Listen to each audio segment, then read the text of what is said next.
Reka ngusuze kandi mwifurize kugira ibihe byiza wowe ukunda ibiganiro byawe ya TV show, twizere ko umeze neza kandi wamaze gukora subscribe. So reka twizere ko nyine umeze neza. Niba utameze neza umunsi n'ejo bikagenda neza. Muri ubu buzima burya niko bimeze, niko bimeze rwose, nta kundi nyine, ariko izere ko ejo bizakunda hamwe n'Imana. Ni amakuru y'imikino, it's a sporting news, breaking news. N'ahandi ubisanga usibye hano kuri Weya TV show. Njye mba ndi Jean Bosco Abayisenga, umunsi ku munsi turabana. So reka tudatinze cyane rwose, aya makuru tuyahereye hano mu Rwanda muri ekipe y'igihugu nationale Amavubi. Iyi ekipe ayifitanye umukino na ekipe ya Mozambike ku itariki ya 18. Ni umukino wo mu itsinda L mu gushaka itike yo kwerekeza mu gikombe cy'isi kizaba rwose muri uyu mwaka, mu mwaka utaha, kikabera muri Cote d'Ivoire. Ikipe y'u Rwanda rero iri mu itsinda L, ni ya nyuma n'amanota 2. Iyi ekipe iri kuvugwamo amakuru menshi, gusa icyo wamenya nuko uyu munsi yaraye ndetse rwose irarara igisagara, ndetse yamaze no kuba ishyikayo. Ikindi wamenya amakuru ari kuvuga muri iyi ekipe nuko Emmanuel Imanishimwe aka Mangwende mu minsi yashize yari yatangaje, ndetse hano twaranabitangaje ko atazitabira ubutumire we na ekipe ye yitwa AS Fadaba. Ariko nyuma yuko iyi kipe ku mugoroba washize yaraye yitwaye neza ndetse ikiyongerera amahirwe yo gutwara igikombe cya shampiyona, byatumye nyine bagira agahenge, maze babona ko nta mpamvu yo kubuza Emmanuel Imanishimwe aka Mangwende kwerekeza mu butumwa bw'ikipe y'igihugu Amavubi. Ndetse uyu Emmanuel Imanishimwe Mangwende arerekeza muri ekipe y'igihugu, muri kampu arasanga bagenzi be hariya mu karere ka Gisagara, arabahasanga rwose nta gutinza. Ku munsi w'ejo araza kuba yahageze. Kugeza na n'ubu ibya Raphael York ntabwo byari byamenyekana, gusa n'ubundi amahirwe menshi nuko uyu Raphael York ataza kuba aboneka kuri uyu mukino. Ni muri ekipe y'igihugu nationale Amavubi. Mwibutsa ko iyi ekipe yamaze no kuba idesigninga cyangwa se ishyiraho kapiteni mushya rero akaba ari Jihad Bizimana. Azaba yungirijwe na uwo bita Rwatubyaye Abdul, bakunda kumwita Kimoto. Uyu nguyu nawe akaba ari kapiteni wa kabiri.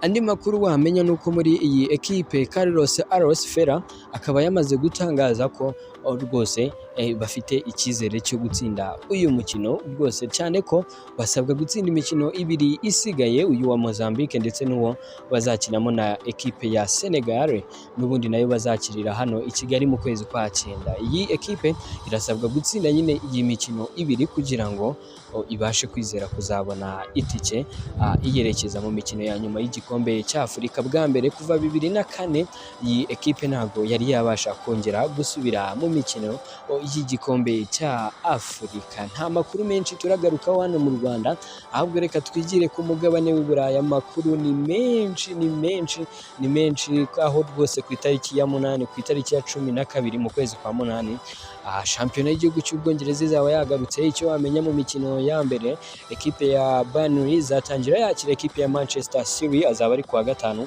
Mu gihe cyo kandi kuwa 6 bukeye bwaho hakiri ku manywa saa 7:30, ekipe ya Arsenal izaba iri kwakira ekipe ya Nottingham Forest.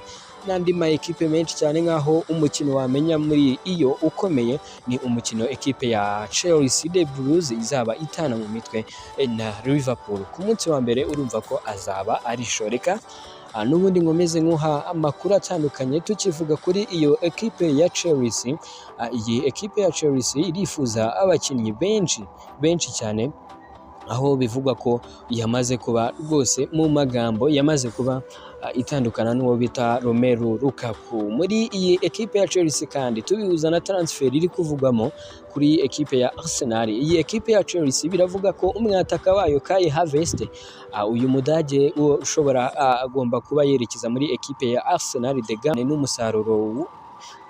Iyi ekipe ya Chelsea ntabwo yigeze inyurwa n'umusaruro w'uyu mugabo, aho rwose bivugwa ko iyi ekipe ishobora kuba igurisha Kai Havertz muri ekipe ya Chelsea, muri ekipe ya Arsenal.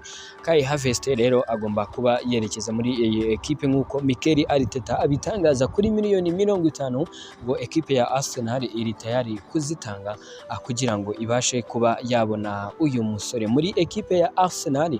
Ku munsi rwose ku gicamunsi cya none nibwo iyi ekipe yaje kuba itanga offer cyangwa se bid yayo ya mbere ku musore Declan Rice, ariko amakuru ahari nuko byamaze kujyamo kidobya. Iyo ikipe bita Manchester City cyangwa se Pep Guardiola uyu yamaze kuba abyitambikamo, uyu nawe akaba yinjiye mu rugamba rwo guhatanira Declan Rice. Ese biragenda bite? Ese Manchester City yaba yifuza Declan Rice koko cyangwa ni mu rwego rwo gutesha umutwe ekipe ya Arsenal?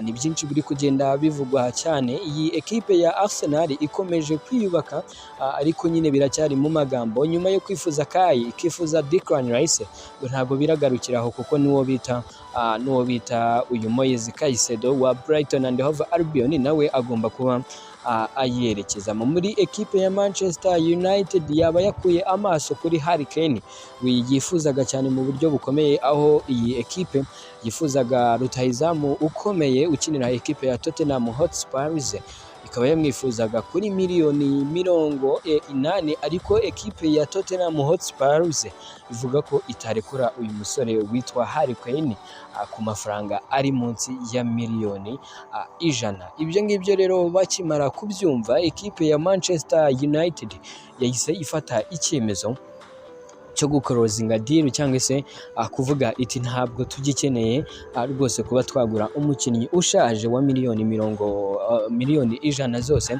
ahubwo amakuru aturuka hariya mu gihugu cy'Ubwongereza yandikwa n'ikinyamakuru Sky Sport n'ibindi bitandukanye hariya, by'umwihariko abanyamakuru barimo Fabrizio Romano. Rwose iyi ekipe ikaba yerekeje amaso ku mwataka wa Napoli yitwa Victor Osimhen. Uyu nguyu ngo niwe mahitamo yandi y'umutoza Erik ten Hag, dore ko iyi ekipe ya Manchester United yo ivuga ko itakongera gukina shampiyona idafite rutahizamu nimero 9 ukomeye, nyuma y'uko batengushywe n'abasore barimo Anthony Martial, abasore barimo Weghorst n'abandi batandukanye. Iyi ekipe ngo byanze bikunze irifuza umwataka ukomeye. Amahitamo rero n'ayandi ni Victor Osimhen, nta wundi bashobora kuba batekereza usibye Victor Osimhen. Dusoreza kuri iyi ekipe ya Liverpool The Cops.